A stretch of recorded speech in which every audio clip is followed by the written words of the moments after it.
Work from home ಹೆಸರಲ್ಲಿ ಜನರಿಗೆ ಮಕ್ಮಲ್ ಟೋಪಿ ಹಾಕಿದ ದಂಪತಿ. ಕಾಳಿಕಾದೇವಿ ಎಂಟರ್ಪ್ರೈಸಸ್ ಹೆಸರಲ್ಲಿ ಕೋಟಿ ವಂಚನೆಯನ್ನ ಈ ದಂಪತಿ ಮಾಡಿದ್ದಾರೆ. ದೇವನಹಳ್ಳಿ ಪೊಲೀಸರಿಂದ ಆರೋಪಿ ಕಿರಣ್ ಮತ್ತು ಪತ್ನಿ ಆರತಿ ಬಂಧನವಾಗಿದೆ.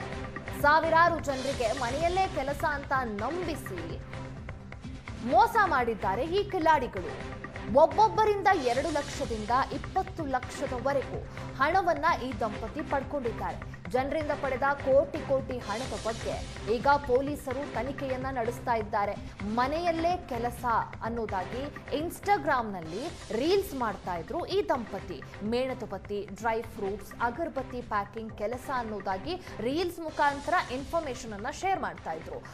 ಹಂತವಾಗಿ ಅವರಿಂದ ಈಗ ಯಾರಾದ್ರೂ ಇಂಟ್ರೆಸ್ಟ್ ಇದ್ದು ನಾನು ಮನೆಯಲ್ಲೇ ಕೆಲಸ ಮಾಡ್ತೀನಿ, ಹಣ ಗಳಿಸಬಹುದು ಅಂತ ಇಂಟ್ರೆಸ್ಟ್ ಕೊಟ್ಟು ಇವರನ್ನ ಕಾಂಟ್ಯಾಕ್ಟ್ ಮಾಡಿದ್ರು ಅಂತಂದ್ರೆ ಅವರಿಂದ ಲಕ್ಷ ಹಣವನ್ನ ಡೆಪಾಸಿಟ್ ಮಾಡಿಸ್ಕೊತಾ ಇದ್ರು. ತದನಂತರದಲ್ಲಿ ವಂಚಿಸ್ತಾ ಇದ್ರು.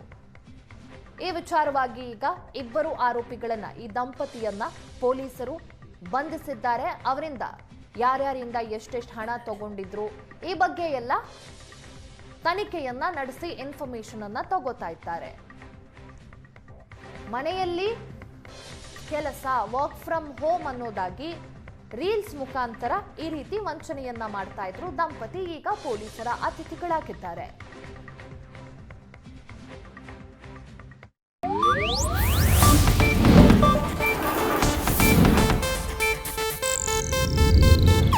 ಇದು ಏಷ್ಯಾನೆಟ್ ನ್ಯೂಸ್ ನೆಟ್ವರ್ಕ್ ಪ್ರಸ್ತುತಿ.